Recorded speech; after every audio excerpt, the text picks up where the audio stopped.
What's up, dudes and dudettes? This is NOELonPC, excuse me, Mayor NOELonPC, and we are on, what is this, episode 2 of our Beginner's Guide to Cities Skylines, our how-to. And today's episode, our last episode, was on transportation. Transportation is, of course, hugely important. Episode 2 is about zoning, residential, industrial, commercial, etc., and how to best maximize or minimize, I guess, the load on the game. See, like with residential and commercial, they're going to transport between the two. All right, so what I've got here, this is the way I like to orientate myself. I'm not sure why. There we go. Okay, so what I've got here is a main island of residential with some spatterings of commercial in it. Then I have a main island of commercial and industrial, and another pocket of industrial. Now you can see that the residential is kind of sandwiched between the two pods of commercial and industrial. The reason being is because people are going to commute to work. So right away, we can see that pretty much no matter where you live in the residential, you're going to be near a freeway.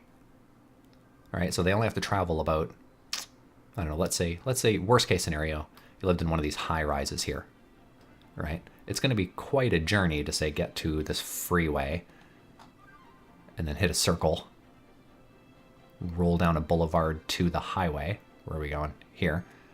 And then get to work. So you really want to keep them as close together as possible, but they do affect each other. The noise from commercial and industrial is going to affect your residential outcome. So you can't have them too close. So I've found that a really efficient means of doing this to keep the noise pollution down, to keep the pollution down, just to keep the residential happiness up, is to isolate them like this. But to alleviate a little bit of that, you can probably see there is some spatterings of blue in there. Is there a way to just look at... All I want to see is the colors. I don't want to see buildings. I just want to see the colors. There's got to be a way to do this. Line value? No, that didn't do it. Outside connections, population. Sure seems like there'd be a button for this, right? Districts. No, that's weird. Okay, so let's just zoom right in so I can show you a little pocket of residential. Oh, can't see anything. There we go. Okay, so here's a good example. We've got a little pocket of residential. These are all big high rises, right? But then here and there, like right here, I have a little tiny corner market type thing. It's probably about 20 little cubes of light commercial. Over here we've got a little bit of heavy commercial. Actually, I think this is... Yeah, I occasionally I'll bulldoze a little strip of residential and put in commercial to... Actually, right now, we need commercial. So we are going to do that. So what I'm looking for is... I've been branching this inner core of commercial outward as is needed. Yeah, we're gonna do one right here. So this is what I do. When you need a little bit, I really don't need residential. We have a ton of residential that isn't being filled out as it should be. So if they really need to move here, they could do so. There's more than enough space for them. All right, and now we're just going to, I don't know why it didn't delete those. There we go. Boink, boink, boink, boink, boink, boink, boink, boink, boink, boink, boink. There we go. Oh, not sure why it didn't do those. There we go. We'll just clear those up. There we go. So we got a little more commercial, and in fact, it is starting to... Jesus. Okay, trying to point your direction down to the bottom of the screen, down just below my cursor there. That little commercial RCI bar is shrinking as stuff is building.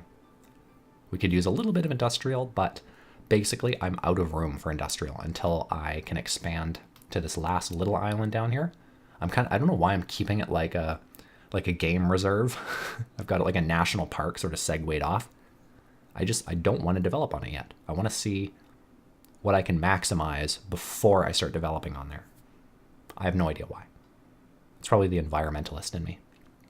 Okay, so like I said, residential It's good to keep your residential apart from your commercial, but it's good to have a little bit of commercial, especially like on the main avenues.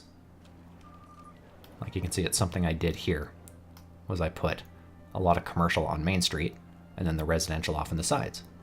What that also does is it allows the delivery trucks to get in there with very little ease.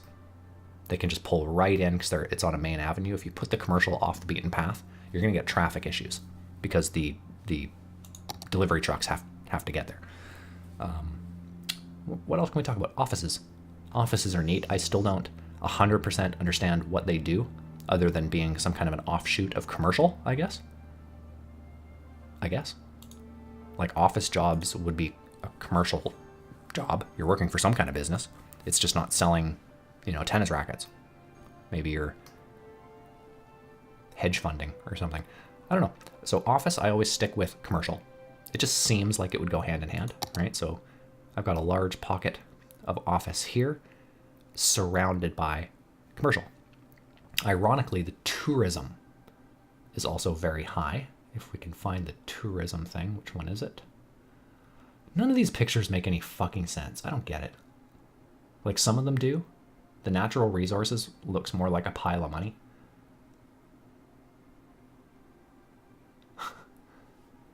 Okay, I was certain one of these was tourism, right? Am I just missing it? Am I missing it? This is so annoying. Levels, wind, pollution, I know that, traffic, I know noise, fire.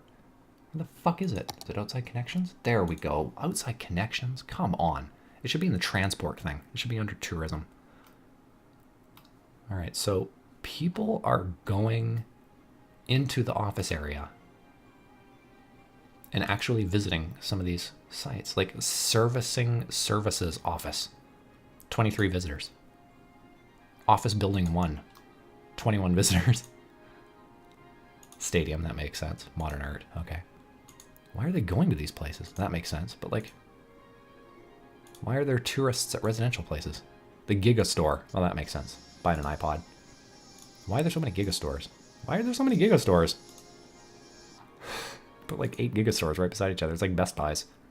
We're going to build a Best Buy beside a Best Buy to compete with ourselves?